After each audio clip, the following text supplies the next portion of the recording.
एक गांव में एक अस्पताल था। उस अस्पताल में एक नर्स थी। उस नर्स के ऊपर एक चुड़ैल का साया था। वह रात के 3 बजते ही चुड़ैल में बदल जाती थी। हे भगवान, 3 बजने वाले हैं। मुझे खुद को एक कमरे में कैद करना ही होगा, नहीं तो अनर्थ हो जाएगा। फिर वह भाग कर जाती है और अस्पताल के एक कमरे में खुद को कैद कर लेती है। फिर जैसे ही रात के 3 बजते हैं, वह नर्स चुड़ैल में बदल जाती है। वह बहुत डरावनी बन जाती है और भूख के मारे तड़प रही होती है। लेकिन कमरा बंद होने की वजह से वह चुड़ैल उस कमरे में ही कैद होकर रह जाती है। वह चुड़ैल पूरी रात भर उस कमरे से निकलने की कोशिश करती रहती है, लेकिन उसकी सारी कोशिशें असफल हो जाती हैं। अरे भाई घनश्याम, ये रात को 3 बजते ही अजीब अजीब सी आवाजें क्यों आने लगती हैं? ऐसा लगता है कोई बहुत तड़प रहा है। भाई, मेरी तो डर के मारे जान ही निकली जा रही है। तुम सही कहते हो भाई। मैं तो जब से इस अस्पताल में भर्ती हुआ हूँ, उस दिन से रात को सो नहीं पा रहा हूँ। फिर अगला दिन होने पर वह भूतिया नर्स दवाई लेकर मरीज के पास आती है। अरे नर्स जी, नमस्ते, कैसे हो आप? मैं बिल्कुल ठीक हूँ टिंकू जी। आपकी तबीयत कैसी है? नर्स जी, वैसे तो सब कुछ ठीक है, लेकिन 2 दिन हो गए मैं रात को सो नहीं पा रहा हूँ। आधी रात होते ही अजीब अजीब सी भूतिया आवाजें आने लगती हैं। हमारी तो डर के मारे जान ही निकल जाती है। क्या आपको भी वह आवाजें सुनाई देती हैं क्या? नहीं नहीं, मैंने तो कभी ऐसी आवाजें नहीं सुनी। आपको जरूर वहम हो रहा होगा। कभी कभी दवा के नशे की वजह से भी ऐसा होता है। आपको घबराने की कोई जरूरत नहीं है। फिर इतना बोलकर वह वहाँ से चली जाती है। तभी उस अस्पताल में एक मनचला भर्ती होने आता है। उसका नाम ललिया होता है। अरे भाई, तुम्हें क्या बीमारी हो गई है? तुम किस वजह से इस अस्पताल में भर्ती हुए हो? भाई, मुझे 2 दिन से बहुत तेज बुखार हो रहा है, इसलिए इस अस्पताल में भर्ती होने आया हूँ। तभी वह नर्स ललिया को दवाई देने आती है। इतनी सुंदर नर्स देखकर ललिया का दिल मचल उठता है। उस नर्स को देखकर उसके मन में लड्डू फूटने लगते हैं। लो, ये दवाई खा लो। कल सुबह डॉक्टर साहब आएंगे। तुम्हें जो भी तकलीफ हो उन्हें बता देना। लाइए ना, आपके हाथ से तो मैं जहर भी खा लूंगा। अभी क्या बोला आपने?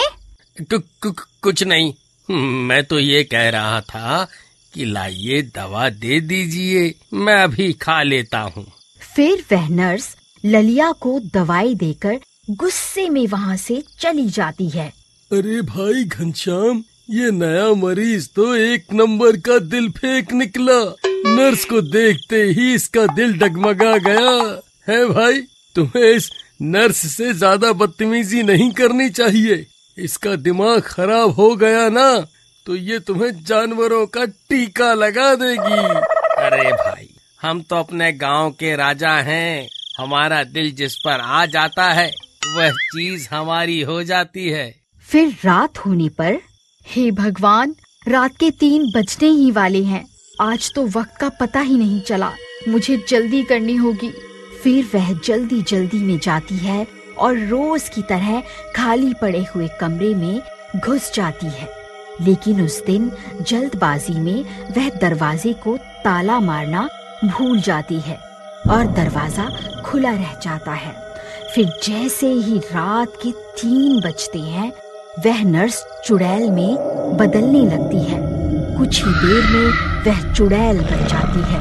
तभी भूतिया आवाजें आने लगती हैं। अरे मर गए रे टिंकू भाई, ये कैसी आवाजें आ रही हैं? लगता है कोई चुड़ैल है।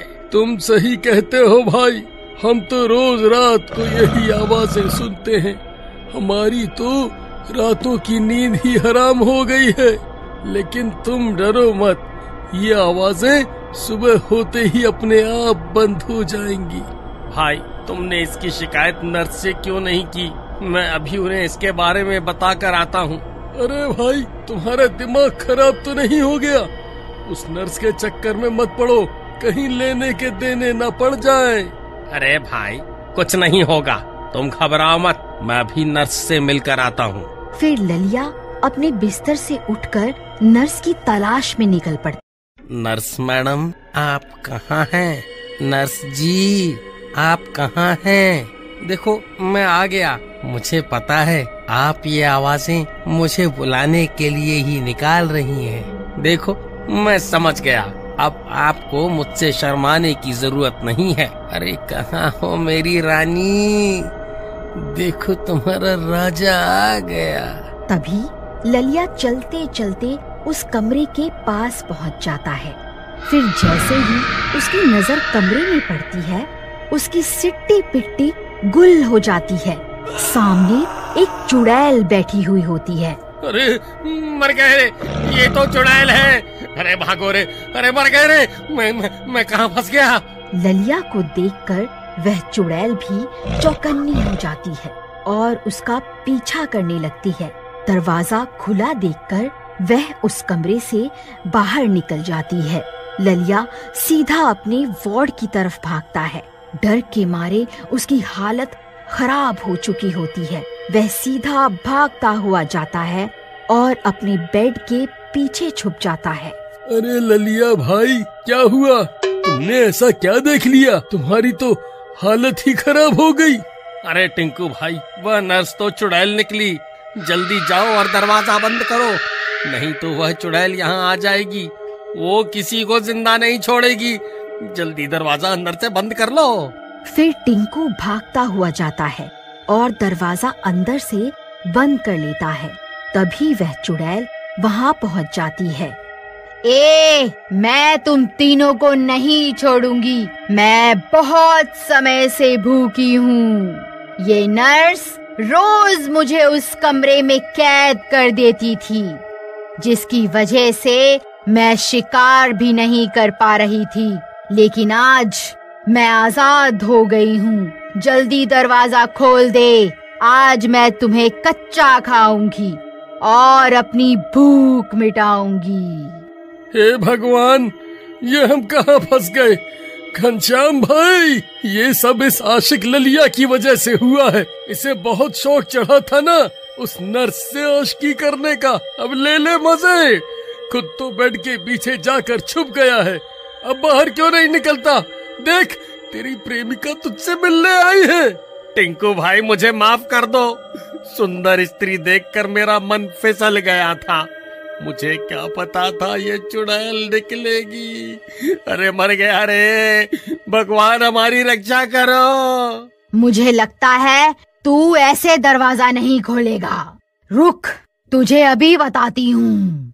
फिर वह चुड़ैल जोर जोर से दरवाजा पीटने लगती है। ललिया भाई, मुझे लगता है ये चुड़ैल दरवाजा तोड़ देगी। हमें यहाँ से अभी निकलना होगा। फिर वह तीनों वार्ड में बनी खिड़की से कूदकर अस्पताल से बाहर निकल जाते हैं। अरे भागो रे! अरे भाई, कोई हमारी जान बचाओ! हमारे पीछे चुड़ैल पड़ गई है। अरे मर गए रे! फिर वह भागते भागते एक जंगल में घुस जाते हैं। वहाँ उन्हें एक पुरानी कुटिया दिखाई देती है। वह तीनों भागकर उसके अंदर छुप जाते हैं। अरे बच गए रे! आज तो बाल बाल बच गए। वहीं दूसरी तरफ वह चुड़ैल वार्ड का दरवाजा तोड़कर अंदर घुस जाती है, लेकिन उन तीनों को वहाँ न देखकर गुस्सा हो जाती है। मुझसे बचकर कहाँ जाओगे? मैं तुम्हें आज नहीं छोड़ने वाली। हा हा हा हा हा हा हा हा हा हा। अरे भाइयों, मुझे लगता है वह चुड़ैल आज हमें नहीं छोड़ने वाली। वह हमें सूंघते हुए किसी भी वक्त यहाँ आ सकती है। हमें यहाँ ज्यादा देर तक नहीं रुकना चाहिए। लेकिन भाई, इतनी रात को इस जंगल में भटकना भी तो खतरे से खाली नहीं होगा। अगर कोई जंगली जानवर हमें मिल गया तो वह हमें कच्चा ही खा जाएगा। हमें यहीं रुककर सुबह तक इंतजार करना चाहिए। तभी वह चुड़ैल उन तीनों को सूंघती सूंघती वहां पहुंच जाती है। टिंकू भाई, ये कैसी आवाजें हैं? मुझे तो ये उसी चुड़ैल की आवाजें लगती है। लगता है वह हमें ढूंढती ढूंढती यहाँ पहुंच गई है। तभी वह चुड़ैल खिड़की से झांककर उन्हें देखती है। राजा जी, आप कहाँ हैं? देखो, आपकी रानी बाहर आपका इंतजार कर रही है। बाहर आइए ना, और कितना इंतजार करवाएंगे? घनश्याम भाई, ये ऐसे नहीं मानेगा। तुम इसके पैर पकड़ो, मैं इसकी गर्दन पकड़ता हूँ और इसे उठाकर बाहर फेंक देते हैं, तभी हमारी जान बचेगी। अरे मैं कहीं नहीं जाने वाला। खबरदार, अगर मुझे हाथ भी लगाया तो। अरे नास पीटो, ये क्या कर रहे हो? मुझे छोड़ दो, मुझे वापस नीचे उतारो। मुझे घर से बाहर मत फेंको, ये चुड़ैल मुझे कच्चा ही खा जाएगी। अरे मर गया रे। अरे कोई मुझे बचाओ, कोई मुझे बचाओ। ओहो राजा जी, आपने बाहर आने में इतनी देर क्यों लगा दी? मैं कब से आपका इंतजार कर रही थी। अरे मर गया रे। नास बीटू, ये तुमने सही नहीं किया। चुड़ैल जी, मुझे माफ कर दो। अरे मर गया रे, अब ये चुड़ैल मुझे जिंदा नहीं छोड़ेगी। क्या करूं? हे चुड़ैल जी, मुझे छोड़ दो। फिर जैसे ही चुड़ैल ललिया को मारने लगती है, उसका ताबीज सामने आ जाता है। ताबीज देखते ही चुड़ैल घबरा जाती है और डर के मारे पीछे हट जाती है। चुड़ैल जी, मुझे माफ कर दो। मैं आगे से किसी स्त्री पर नजर नहीं डालूंगा। आए, मुझे छोड़ दो। फिर ललिया आंख खोलकर देखता है कि चुड़ैल उस पर हमला नहीं कर रही है, उल्टा डरी सहमी हुई खड़ी है। फिर उसकी नजर अपनी ताबीज पर जाती है। अरे ये क्या? इसे क्या हो गया? अभी तो मुझे मारने वाली थी, फिर अचानक से पीछे कैसे हट गई? ए, पीछे हट जा, मेरे पास आने की कोशिश भी मत करियो। अच्छा, तो ये बात है। ये चुड़ैल इस ताबीज से डर रही है। अरे भाई घनश्याम, ये बाहर आखिर चल क्या रहा है? ये चुड़ैल अचानक ललिया से डर क्यों रही है? टिंकू भाई, वो देखो, ललिया के हाथ में जो ताबीज है, ये चुड़ैल उसी से डर रही है। चलो, अब हमें डरने की कोई जरूरत नहीं है। चलो बाहर चलते हैं। फिर वह दोनों भी भागकर बाहर ललिया के पास पहुंच जाते हैं। ललिया भाई, तुम्हारे इस ताबीज ने तो हमारी जान ही बचा ली। अब हमें इस चुड़ैल का कुछ ना कुछ तो करना ही होगा, नहीं तो ये फिर किसी को अपना शिकार बनाएगी। तुम सही कहते हो भाई, लेकिन क्या करें? तुम एक काम करो, ये ताबीज इसके सर की ओर उछाल दो ताकि ये सीधा इसके गले में चला जाए। ये देखना, इस ताबीज में कितनी ताकत होती है। फिर ललिया उस ताबीज को चुड़ैल की ओर उछाल देता है और ताबीज सीधा उसके गले में पड़ जाता है। अरे मर गई रे, ये तूने क्या कर दिया? अरे मर गई रे। हे अल्लाह, मुझे माफ कर दो। मैं आपसे अपने कर्मों की माफी मांगती हूँ, मुझे माफ कर दो। फिर देखते ही देखते वह चुड़ैल का साया उस नर्स के ऊपर से हट जाता है और वह नर्स ठीक हो जाती है। इस ताबीज को तुम ही रख लो, ये हमेशा तुम्हारी रक्षा करेगा। इसी तरह नर्स को उस चुड़ैल से छुटकारा मिल जाता है।